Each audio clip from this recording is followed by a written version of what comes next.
Assalamualaikum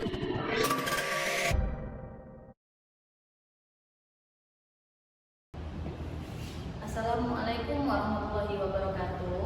Perkenalkan, nama saya Dewi Oktavia, SKMMS. Saya adalah salah satu dosen dari D3 Ilmu Rekam Medis Aplikasi Garis Pada. Baiklah, pada kesempatan kali ini saya membuat video pembelajaran mata kuliah yang saya ampu, yaitu mata kuliah Konsep Dasar Rekam Medis. Video pembelajaran ini dibuat bertujuan untuk memenuhi salah satu syarat sertifikasi dosen tahun 2025, yaitu pernyataan diri dosen dalam unjuk kerja Tridharma Perguruan Tinggi atau disingkat dengan PDD UKT PT, khususnya pada bidang aspek pengajaran. Adapun untuk sistem pembelajaran yang diterapkan pada mata kuliah ini adalah sistem DIA atau Delivery, Interaction, and Assessment. Pertama, delivery, yang mana untuk delivery ini dapat berupa penyampaian perkuliahan secara langsung di kelas maupun di ruang labor rekam medis. Selain itu juga ada pemberian materi perkuliahan ini terdapat di dalam diktat ataupun modul praktikum yang bisa diakses oleh mahasiswa di sistem informasi akademik dan LMS. Yang kedua, interaktif. Maksudnya di sini adalah adanya interaksi antara dosen dengan mahasiswa, yang mana mahasiswa diberikan kesempatan untuk bertanya jawab dengan dosen, baik itu di kelas maupun di ruang labor rekam medis. Selain itu juga kita juga berdiskusi melalui WhatsApp group. Yang ketiga yaitu asesmen, yang mana asesmen ini bisa berupa penilaian dari tugas-tugas, baik itu tugas individu maupun tugas kelompok.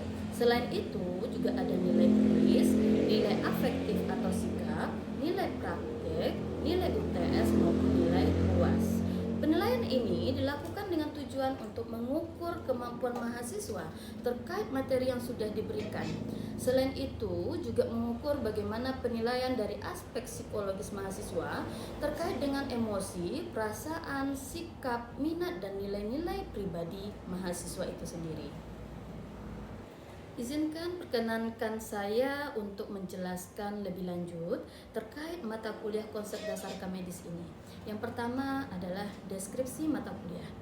Mata kuliah Konsep Dasar Rekam Medis ini merupakan mata kuliah wajib yang harus diambil oleh mahasiswa semester 1 di Prodi D3 Ilmu Rekam Medis, yang mana jumlah SKS mata kuliah ini terdiri dari 2 SKS, terdiri dari 1 SKS teori dan 1 SKS lagi untuk praktek.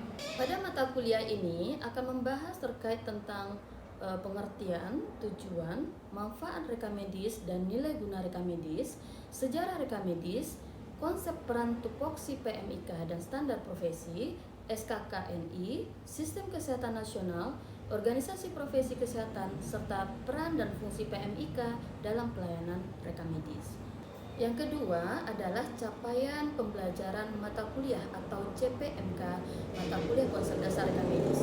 Yang pertama adalah mampu untuk menunjukkan sikap bertanggung jawab atas pekerjaan di bidang keahliannya terkait konsep dasar rekam medis secara mandiri. Yang kedua, mampu untuk melaksanakan praktek rekam medis dengan prinsip etis dan peka budaya dengan kode etik rekam medis dan informasi kesehatan Indonesia. Yang ketiga, mampu untuk memahami tentang pengetahuan manajemen dalam mengkoordinir dan menyediakan informasi yang dibutuhkan sebagai dasar pengambilan keputusan. Yang keempat, mampu menunjukkan kinerja mandiri, bermutu, dan terukur. Selanjutnya yang kelima, mampu memecahkan masalah pekerjaan dengan sifat dan konteks yang sesuai dengan bidang keahlian penerapannya didasarkan pada pemikiran logis, inovatif, dan bertanggung jawab atas hasilnya secara mandiri. Yang ketiga, materi perkuliahan dari Konsep Dasar Rekam Medis ini terdiri dari yang pertama adalah mulai pengantar perkuliahan. Yang mana pengantar perkuliahan ini dosen menjelaskan tentang RPS dan kontrak perkuliahan. Lanjut pada pertemuan kedua adalah pembahasan terkait pengertian, tujuan, manfaat dan nilai guna rekam medis. Yang ketiga adalah sejarah rekam medis. Yang keempat, konsep peran dan tupoksi PMIK sesuai standar operasional yang berlaku. Yang kelima, konsep peran dan tupoksi PMIK sesuai dengan standar profesi. Yang keenam adalah standar kompetensi kerja nasional Indonesia atau disingkat dengan SKKNI bidang rekam medis. Lalu yang ketujuh adalah standar kompetensi kerja nasional Indonesia SKKNI bidang rekam medis lanjutannya. Lalu berikut yang kedelapan adalah definisi dan sejarah paradigma sistem kesehatan nasional pada setiap jenjang level di Fasiankes. Yang kesembilan adalah regulasi berkaitan paradigma dan level SKN pada setiap jenjang atau level di fasilitas pelayanan kesehatan. Berikut yang ke-10 adalah definisi dan sejarah organisasi profesi kesehatan. Yang ke-11 tujuan dan manfaat terbentuknya organisasi profesi. Yang berikutnya peran serta organisasi profesi dalam mendukung dan optimalisasi PMIK serta peran dan fungsi PMIK dalam pelayanan rekam medis. Yang keempat, bentuk perkuliahan. Adapun strategi perkuliahan yang kita gunakan adalah pendekatan Student Centered Learning atau SCL dengan harapan mahasiswa dapat berpartisipasi aktif dalam proses perkuliahan. Bentuk pembelajaran mata kuliah ini berupa perkuliahan di ruang kelas, terus ada tutorial atau di ruang diskusi, serta praktek di labor rekam medis. Yang kelima, bahan bacaan. Bahan bacaan yang dipakai untuk mata kuliah konsep dasar rekam medis ini berupa buku atau modul ajar. Yang kedua ada pedoman praktikum, berikut ada buku referensi lainnya yang berkaitan dengan konsep dasar rekam medis, lalu jurnal-jurnal yang berkaitan dengan konsep dasar rekam medis, serta aturan atau regulasi kebijakan pemerintah. Yang keenam, metode perkuliahan. Metode perkuliahan yang digunakan untuk mata kuliah ini antara lain adalah berupa diskusi, diskusi kelompok, bisa berupa studi kasus, lalu pembelajaran kolaboratif, dan yang keempat ada project based learning atau PJBL. Yang ketujuh untuk kriteria penilaian, yang mana penilaian ini mencakup prinsip edukatif, otentik, objektif, akuntabel, dan transparan yang dilakukan secara terintegrasi dengan bobot untuk UTS sebesar 25%, nilai UAS 25%, nilai tugas baik itu tugas individu maupun kelompok 15%, nilai diskusi atau praktikum di tutorial sebesar 20%, afektif 10%, serta kehadiran adalah 5%. Demikianlah informasi yang dapat saya sampaikan terkait mata kuliah konsep dasar rekam medis. Berikut ini cuplikan video pembelajaran tatap muka dalam bentuk real classroom untuk kelas teori. Selamat menyaksikan. Assalamualaikum warahmatullahi wabarakatuh. Waalaikumsalam warahmatullahi wabarakatuh. Selamat pagi Anda semua. Pagi Bu. Sudah sarapan semuanya? Sudah. Bagus. Sarapan dulu ya sebelum memulai perkuliahan supaya kalori kita tercukupi, nggak ada yang ngantuk, belajarnya harus biar tetap semangat, seperti itu, kan. Nah, untuk hari ini kita masuk pada mata kuliah konsep dasar rekam medis, Mata kuliah konsep dasar rekam medis ini adalah mata kuliah yang ada di semester 1 ini. Nah, ini menjadi mata kuliah pengenalan awal ini untuk materi konsep dasar rekam medis. Nah, Anda ini semua adalah mahasiswa baru untuk rekam medis, tentu kalian harus tahu bagaimana materi terkait tentang rekam medis itu sendiri. Sebelum memulai perkuliahan, supaya lebih berkah lagi, diridhoi lagi kegiatan kita, kita awali dulu dengan pembacaan doa, sesuai dengan agama masing-masing. Doa mulai. Dan doa selesai. Untuk pertemuan kita hari ini, yaitu pertemuan pertama ini, materi kita adalah bagaimana mahasiswa nanti mampu untuk memahami dan menjelaskan tentang pengertian, tujuan, dan manfaat rekam medis. Jadi ada 3 poin pokok ini nanti yang akan kita bahas lebih lanjut, mengenai apa itu rekam medis, apa saja sih tujuannya, termasuk juga nanti manfaat serta nilai guna rekam medis itu sendiri. Itu pokok bahasanya, saya lihatkan ini ada 3 poinnya yang akan kita bahas tadi. Yang pertama adalah pengertian, yang kedua adalah tujuan, yang ketiga manfaat dan nilai guna rekam medis. Nah, Sebelumnya saya ingin tahu dulu ya, apakah Ananda pernah ke rumah sakit? Pernah. Ke puskesmas? Pernah. Pernah. Ya. Ke klinik? Pernah.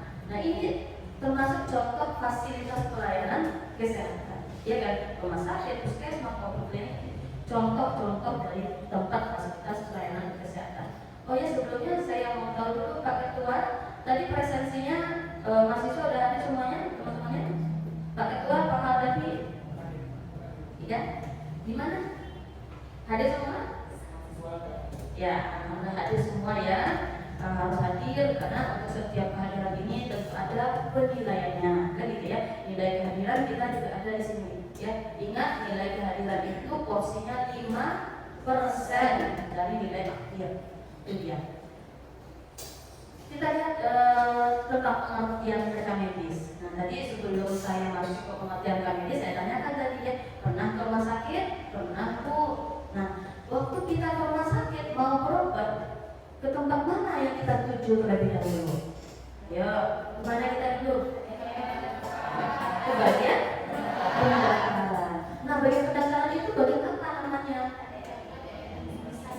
Tertulis bagian apa? Bagian rekam medis.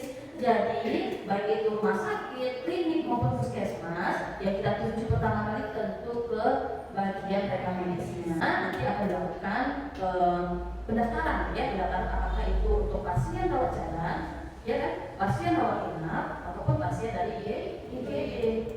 Nah, jadi rekam medis itu tentu pelayanan lini terdepan, ya, lini terdepan pertama kali yang diberikan oleh Fasiankes kepada pasiennya, kepada masyarakat, ya, kepada konsumen. Jadi lini terdepan pelayanan yang diberikan dari Fasiankes. Tentu kalau pelayanan yang diberikan kepada pasien, tentu kita harus berikan yang maksimal, tentu yang berkualitas. Namanya saja pelayanan, yang kita jual itu adalah pelayanan. Nah, itu dia, ya. Jadi untuk rekam medis itu sendiri, mungkin saya tanya dulu, Adit, mana Adit? Ya, Adit. Rekam medis sependek pengetahuan Adit apa kira-kira? Berkas, Bu. Berkas, sebuah berkas gitu ya. Ya, sebuah berkas. Nah, Julia, gimana Julia? Menurut Julia gimana? Rekam medis itu apa menurut Julia? Riwayat pasien. Boleh. Tadi berkas ya. Kalau yang dibilang Julia, catatan riwayat pasien. Boleh tidak? Rekam medis itu berkas yang berisikan catatan informasi pasien mengenai penyakit pasien, pelayanan yang diberikan kepada pasien. Penempatan dari rekam medis ya. Jadi saya simpulkan dari jawaban-jawaban mahasiswa ya, Anda ini sudah termasuk benar ya. Jadi rekam medis itu betul yang disampaikan oleh Anda, bahwa kita ini berdasarkan pasal dulu ya. Lalu pasal 46 ayat 1 ada menurut Huffman di sini, Huffman Eka ya. Lalu dari Permenkes 749 tahun 1989. Nah, ini ada pengertian rekam medis berdasarkan Permenkes 269 tahun 2008. Ya, ada Dirjen Yanmet ya tahun 1991, dan ada lagi pengertian rekam medis menurut Maharata. Ya, terakhir ada pengertian rekam medis berdasarkan Permenkes nomor 24 tahun 2002 tentang rekam medis. Nah, yang saya bahas di sini cukup pengertian rekam medis berdasarkan regulasi aturan yang terbaru, yaitu Permenkes RI nomor 24 tahun 2002, yang mana dijelaskan di situ bahwa rekam medis adalah dokumen, ya, dokumen yang berisikan data identitas pasien, ya, pemeriksaan, pengobatan, tindakan, dan pelayanan lain yang telah diberikan kepada pasien. Itu dia. Tadi sudah pernah juga yang disampaikan oleh Citra ya. Karena sebelumnya sudah saya suruh baca dulu ya buku teks tentang rekam medis. Alhamdulillah berarti ada baca sebelumnya Citra. Terima kasih ya. Jadi intinya bahwa rekam medis itu memang semacam dokumen ya, yang mana isinya itu tentang data identitas pasien. Identitas tahu identitas? Nah, identitas itu terdiri dari apa saja? Nama, alamat, jenis kelamin, ya kan, tanggal lahir. Nah, perlu ya diminta didata gitu ya untuk setiap pasien. Lalu hasil pemeriksaan, tentu hasil pemeriksaan dari dokter. Bagaimana hasil pemeriksaan dari dokter terhadap pasien ini? Ya, bagaimana apakah pasiennya ini terdiagnosa penyakit diabetes mellitus kah, ya? Atau terdiagnosa penyakit tifoid, demam tifoid misalnya, seperti itu. Jadi yang memeriksa adalah kan dokter. Nanti dokter lah yang menuliskan diagnosanya ini ke dokumen rekam medis pasien.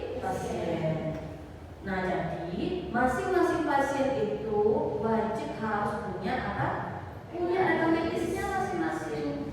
Tidak boleh dicampur-campur, ya. Jadi kalau di rumah sakit dokumen RM-nya cuma satu-satu, ya. Misalnya Kadafi, ya, berobat ke rumah sakit, berarti dokumen RM-nya sendiri, ya, Kadafi saja dalam satu bundelan rekam medisnya. Nah, jadi diagnosis itu akan ditulis oleh dokter, nanti akan diperlukan, ya, diperlukan untuk apa nanti diagnosis ini? Nah, jadi ada kaitannya nanti dengan pembiayaan. Nanti kita bahas lagi lebih lanjut, ya, di bagian manfaat. Berikutnya adalah tindak pengobatan. Nah, selain hasil pemeriksaan yang dicatat oleh dokter di rekam medis pasien, tentu hasil resep obat pun juga harus tertulis.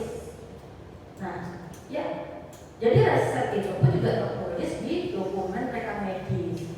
Misalkan dokumen RM-nya itu tidak ada pengobatan atau resep, ya, resep dari pasien ini, bagaimana nanti akibatnya? Jadi di catatan rekam medis pasien itu untuk pengobatan, ya, yang namanya resep tadi tidak ada. Nah, apa akibatnya?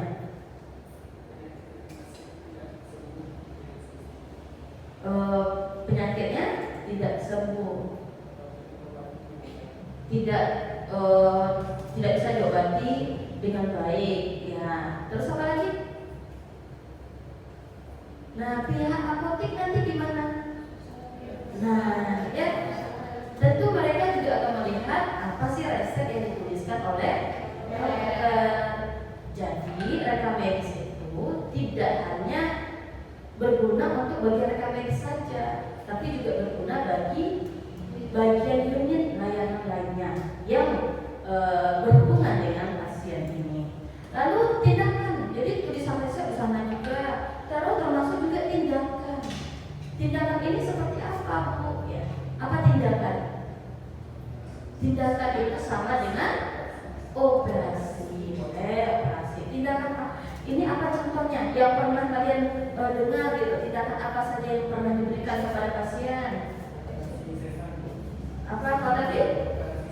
Operasi sesar, ya. Ya. Apalagi? Pengangkatan apa? Pengangkatan kanker. Nah, terus apa lagi?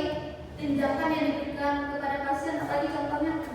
Nah, ini semua tindakan yang diberikan kepada pasien pun juga harus tertulis, ya, di dalam dokumen rekam medis pasien, ya. Lalu selanjutnya selain tindakan termasuk juga pelayanan lain, ya, yang telah diberikan kepada pasien, Apalagi pelayanan lain maksudnya di sini? Terapi, boleh, betul. Apalagi? Lapor, ya, periksa darah, ya. Semua tindakan pelayanan pengobatan harus tertulis semua di dalam dokumen rekam medis. Paham? Dari segi pengertian? Ya, itu kita 3 poin pokok untuk materi hari ini. Jadi untuk yang definisi sudah paham? Ya, bisa diulang lagi, Kadafi, coba ulang lagi apa tadi rekam medis menurut Permenkes RI nomor 24 tahun 2022. lakukan, ya. Kemudian pelayanan lainnya ya yang diberikan kepada pasien. Nah, untuk rekam medis itu kita perlu ingat prinsip kedokteran. Apa itu? Ini Bapak Hippocrates ya. Nah, apa dibilang sama Bapak Hippocrates? Tulis apa yang dilakukan dan lakukan apa yang ditulis. Maksudnya apa ini? Intinya apa? Semua yang kita lakukan itu harus ditulis. Yang ditulis ini memang sudah kita lakukan semuanya sesuai gitu. Tidak boleh salah. Misalnya tindakannya apa tadi? Seksio sesarian. Nah, ya tertulis kan tindakannya seksio sesarian. Yang dilakukan apa? Tentu harus seksio sesarian. Jangan sampai dilakukan amputasi. Nah, praktek jadinya nanti ya gitu. Ya. Kita lihat yang kedua lagi. Poin kita yang kedua adalah tujuan rekam medis. Tujuan rekam medis itu yaitu untuk menunjang tercapainya tertib administrasi dan masa upaya peningkatan pelayanan kesehatan di rumah sakit. Itu tujuannya ya. Tanpa didukung dengan sistem pengelolaan rekam medis yang baik dan benar, ya, tidak mungkin tertib administrasi rumah sakit akan berhasil sebagaimana hal yang diharapkan. Ya, tertib administrasi merupakan salah satu faktor yang menentukan dalam upaya pelayanan kesehatan di rumah sakit. Jadi intinya bahwa rekam medis ini penentu dari sistem pengelolaan rekam medis, pelayanan di fasilitas pelayanan kesehatan yang baik. Jika rekam medisnya bagus, tentu pelayanan kesehatannya juga akan bagus. Tujuan rekam medis ya, setelah saya lihat beberapa teori-teori ya, biar gampang diingat. Tujuannya ini disingkat dengan istilah Alfred PHMP. Alfred PHMP. Jadi biar gampang diingat, ingat aja ini singkatannya ya, Alfred PHMP. Apa itu Alfred PHMP? Kita lihat satu-satu. Yang pertama tujuannya adalah A. Administratif. Jadi rekam medis itu tujuannya yaitu untuk berurusan dengan administratif tadi, ya.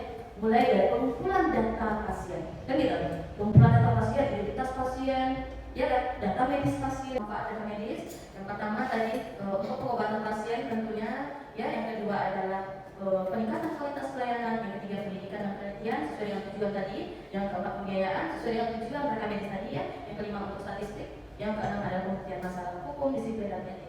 Untuk mungkin ada anak-anak semua yang mau bertanya untuk sampai bapak ini lah dulu ya.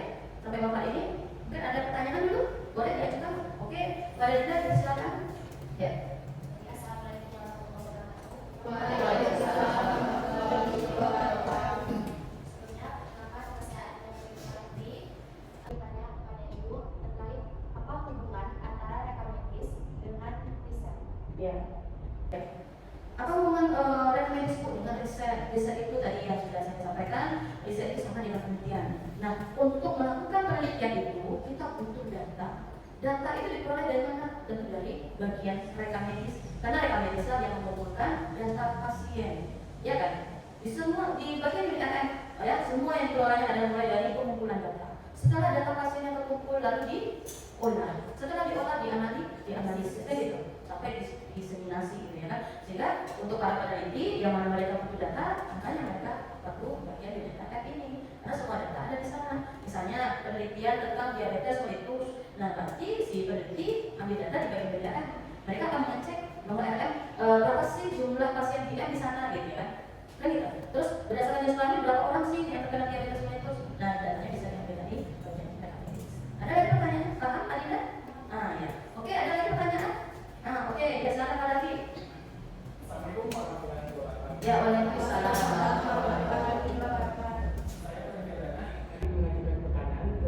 Ya. Dari segi pemanfaatan, apa saja dampak dari rekam medis ini terhadap peningkatan kualitas pelayanan kesehatan? Iya, dampaknya ya. Oh iya. Jadi tadi saya udah bahas tadi bagaimana dampak atau manfaat dari rekam medis itu. Jika rekam medis kita itu kita kelola dengan baik, ya, dengan benar, valid, tersedia kapanpun, ya, bisa diakses dimanapun, maka akan berdampak terhadap layanan apa layanan di semua fasilitas pelayanan kesehatan. Ya, contoh kita bagian rekam medis nih. Nah, Ketika pasien mendaftar di bagian RM, lalu ada identitas segala macam yang diisi, lalu pasiennya kita arahkan nanti ke sesuai dengan poli yang dituju pasien. Misalnya bagian poli bagian penyakit dalam misalkan. Nah, nanti dokter bagian penyakit dalam pun juga mengisi ya kan hasil pemeriksaan dari pasien itu. Nah, hasil pemeriksaannya dicatat oleh dokter dan sesuai nih dengan apa sih diagnosisnya. Kalau sudah benar dicatat oleh dokter, terus pengobatannya juga sudah benar, ya, terus tindakannya juga dituliskan dengan benar, tindakan yang dilakukan sudah tepat, maka tentu pasiennya akan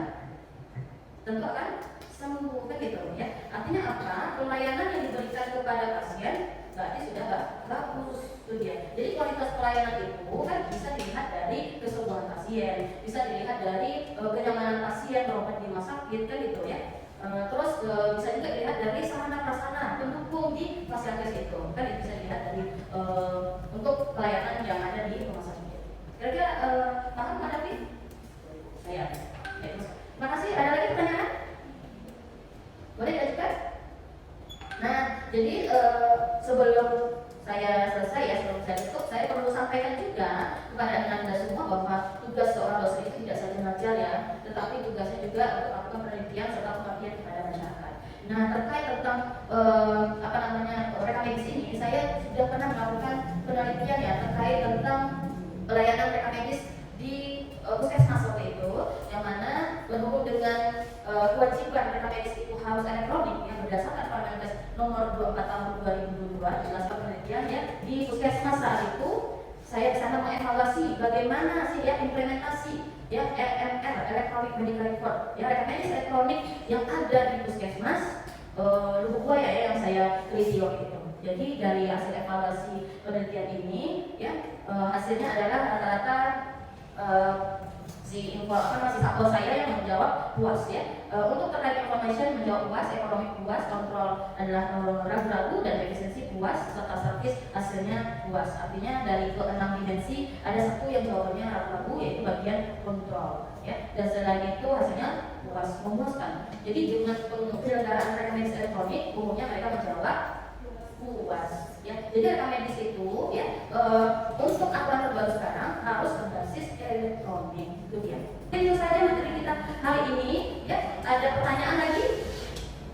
Ada pertanyaan? Ada. Kalau tidak, kata-kata hari ini ya, kata-kata hari ini adalah pendidikan adalah tiket ke masa depan.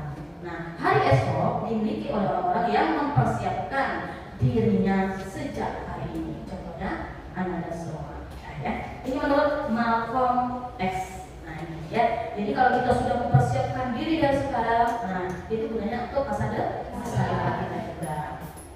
Terima kasih. Ini referensi yang saya pakai ya. Boleh nanti saya kirim, nanti saya share PPT-nya ini ya ke Anda semua melalui LMS kita ya. LMS ya. Nanti saya kasih di sana. Terus tugasnya ya, tugas untuk minggu depan. Tampil kelompok 1 ya, judulnya adalah sejarah rekam medis sesuai dengan pembagian kelompok kemarin ya. Oke, ada pertanyaan lagi? Kalau tidak, ingat ya untuk minggu depan saya akan menanyakan lagi materi hari ini. Silakan Anda baca lagi, ulangi lagi.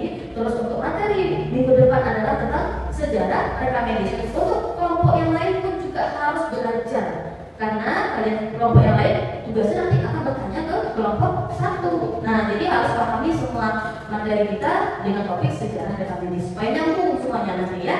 Oke, sekian, terima kasih. Mungkin itu saja yang bisa saya sampaikan. Saya akhiri. Wabillahi taufiq wal hidayah. Assalamualaikum warahmatullahi wabarakatuh.